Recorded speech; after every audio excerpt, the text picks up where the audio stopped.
As we all know, abs are made in the kitchen.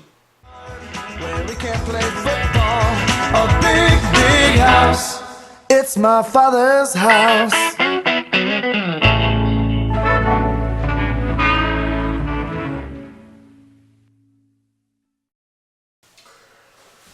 So let's talk nutrition for a little bit. Now, I am not a registered dietitian, nor do I have a degree in nutrition, so please do not take what I'm saying as the gospel truth. If you really want to go and see what your diet looks like and have it evaluated by a trained specialist, please go to someone who is within that field. That being said, I do get asked questions a lot about this specific area of health and fitness, and it is incorporated into the schooling and the training that goes into what we do as what I do as a fitness professional. So you've got 3 macronutrients. That's your biggest focus. Number 1 is you have to think in threes. Protein, chicken, beans, meat. Chicken is meat, but meat is a big source of protein. There is vegetable protein, so there's a lot of different types of protein, but that's one of the macronutrients. Second, fat. This is a good fat. This is avocado fat, but this is by prop. But fat is one of the macronutrients as well. And third, usually the most common and also the most feared, is carbs. Okay? Now, all 3 of them are needed for a healthy lifestyle. Some people go with varying levels of them. Usually there's a balanced proportion that most people use. Again, that's not across the board. Everyone's a little bit different. But there is a balance that you should be following. Now, in food, most cases, if something tastes really good, and I mean really good, like a dish at a restaurant or a dessert, chances are it's likely high in fat, carbs, specifically sugar, and or salt. And to be honest with you, those things are not the greatest for you. And everyone wants to be able to splurge now and then, and that's totally fine. But if you're eating on a consistent basis, let's say for instance 4 to 5 times a week, that might seem high. I know I definitely do not go out 4 to 5 times a week, let alone 4 to 5 times a month. But a lot of people do. And if you're eating consistently things that are your taste bud pleasers, desserts, fatty foods, they've got a lot of those nutrients in them, and while they themselves individually are not bad, you do need them, they're going to be on the higher level of the scale, and you don't need to put those things in your body. Those are not helping you achieve any goal that you might have in terms of being slimmer, being fitter, fitting into those pants that you might want to fit into, the new dress that you bought, whatever the case may be. They're not helping you fit in. They're not helping you attain any of those goals. So stopping on goals for a second, there's tons and tons of literature out there, books and books and books about how people have succeeded in life. They've set goals for themselves. They have surrounded themselves with like-minded people. They've surrounded themselves with positive and encouraging people. All those things are great for success. But the thing I want to focus on really quickly is goals. Especially when it comes to nutrition and what you put into your body versus what you don't put into your body. You do need a goal. Not that it's impossible to succeed in whatever your desired outcome is, but it's very, very helpful to have a goal. For instance, if you want to lose weight, you set your goal weight, you set how many calories you need to be eating on any given day, and you set what food you're going to be eating to help you attain that number of calories eating per day.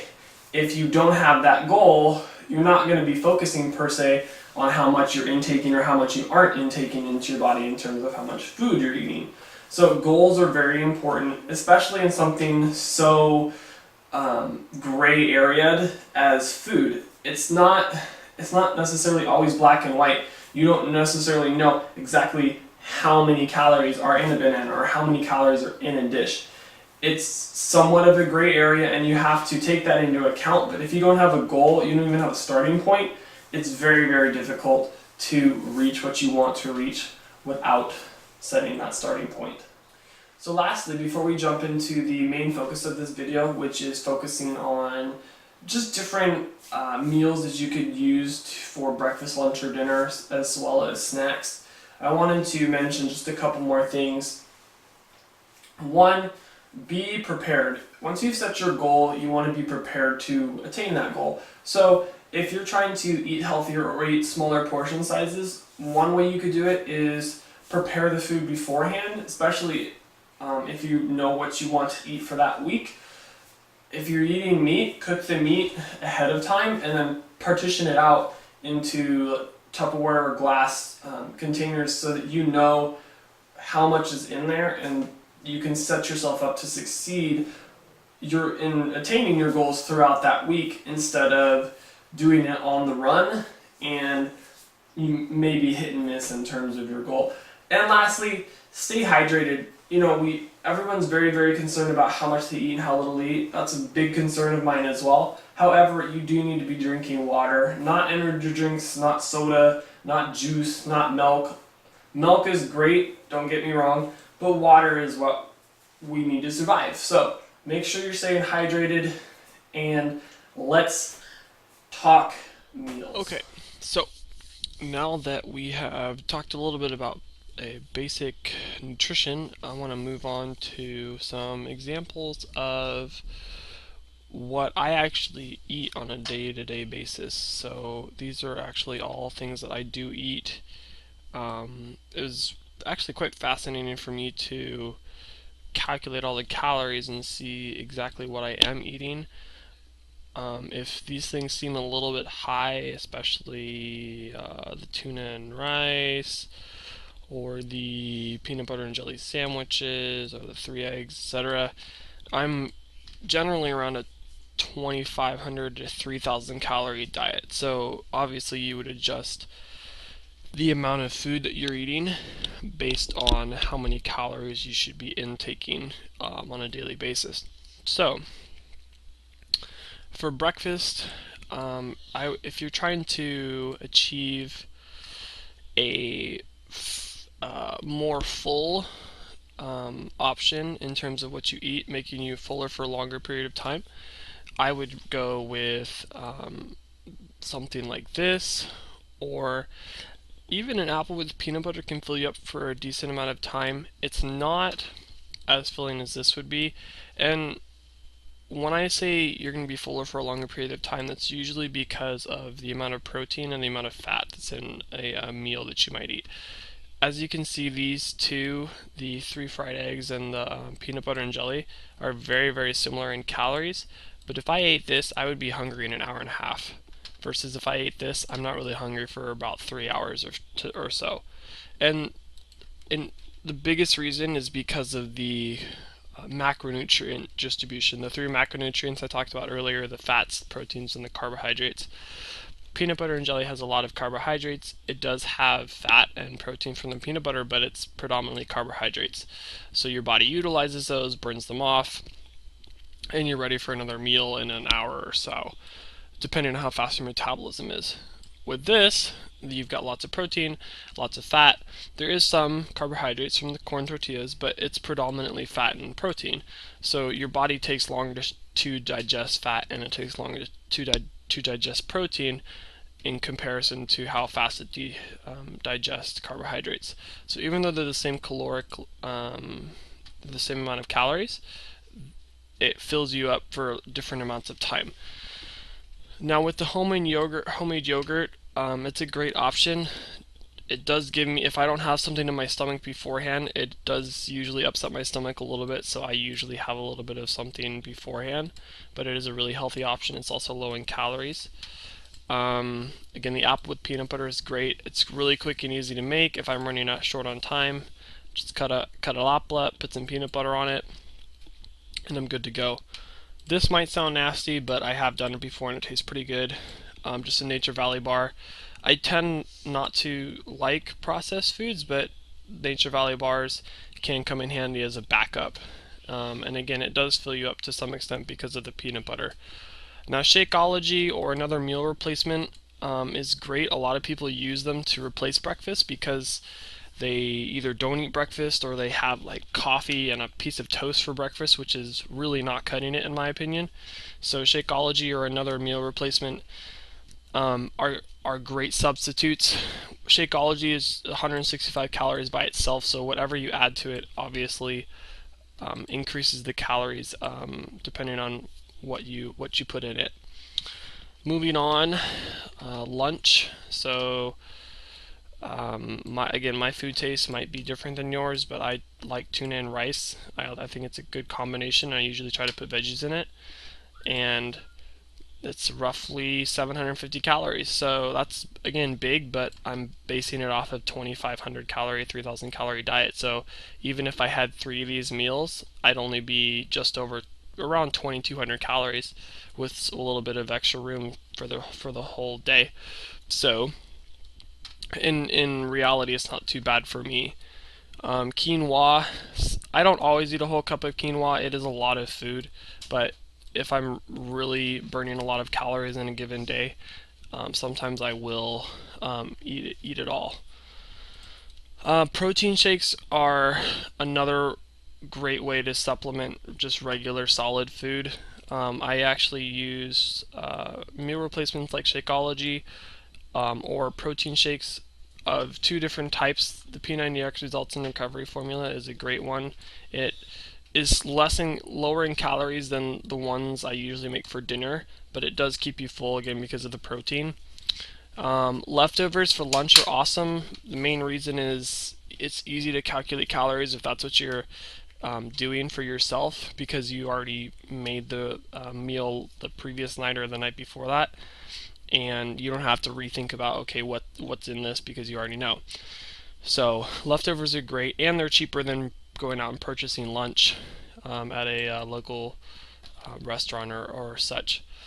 With dinner, I didn't come up with any examples because with people eat so many different things for dinner that coming up with some examples would be just too difficult. So the main focus I want to have here is that portion control is the issue.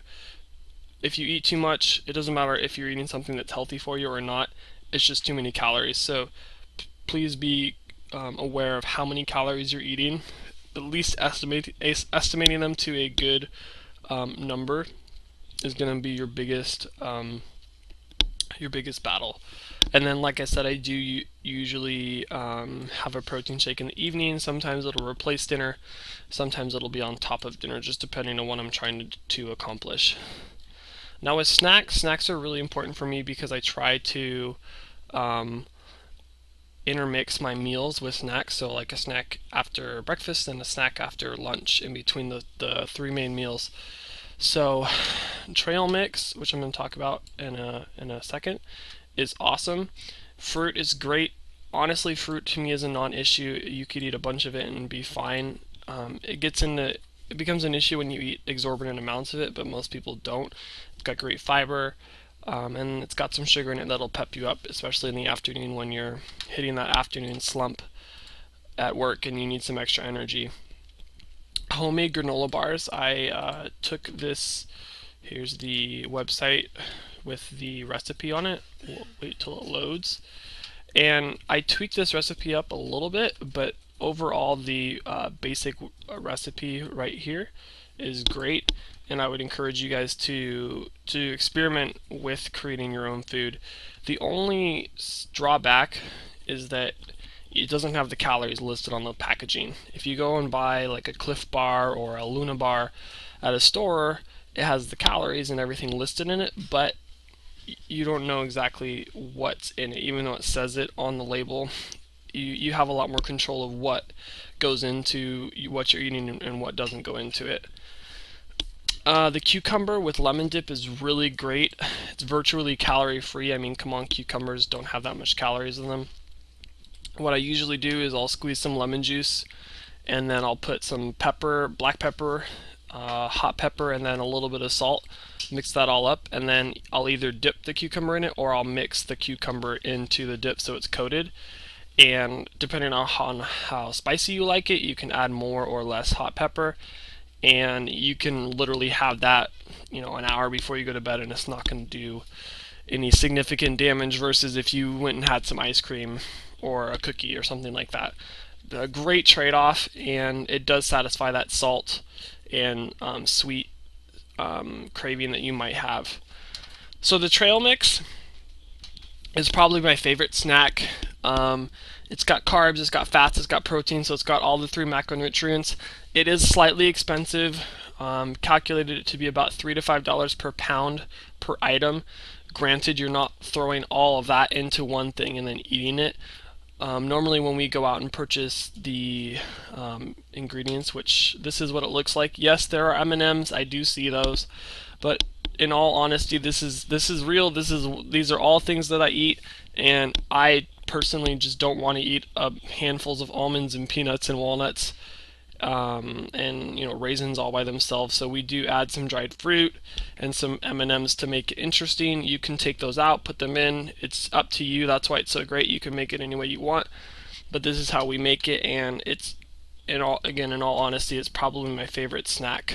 So those are some examples. If you guys want more, just let me know, and I'll try to think of some more things to put on this list.